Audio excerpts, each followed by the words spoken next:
നമസ്കാരം.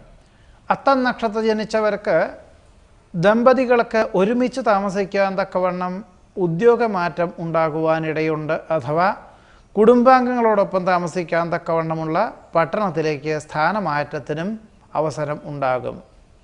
അസുഖങ്ങളൊക്കെ വിദഗ്ധമായുള്ള ചികിത്സ വേണ്ടി വരുവാനിടയുണ്ട്. ഭരണ സംവിധാനത്തിലെ പല വിധത്തിലുള്ള അപാകതകൾ പരിഹരിക്കുവാനായിട്ട് പല ദിവസങ്ങളിലും രാത്രിയിലും കൂടി ജോലി ചെയ്യേണ്ടതായ സാഹചര്യം ഉണ്ടായിത്തീരും.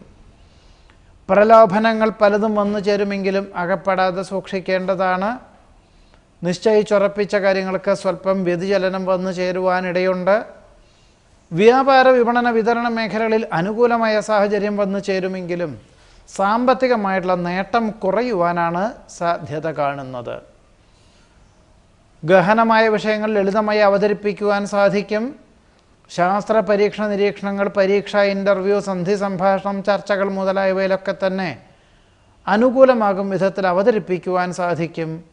വർഷങ്ങളായിട്ട് വിരോധികളായിരുന്ന പലരും ലോക്യം കൂടുവാനിടവരുമെങ്കിലും അവരുടെ സ്വാർത്ഥ താല്പര്യത്തിനെ പറ്റി ചിന്തിക്കേണ്ടതാണ് എന്നുകൂടി പറയുന്നു. അത്തം നക്ഷത്രത്തിൽ ജനിച്ചവരുടെ ഈ ആഴ്ചയിലെ ഫലങ്ങളാണ് പറഞ്ഞത്. നമസ്കാരം.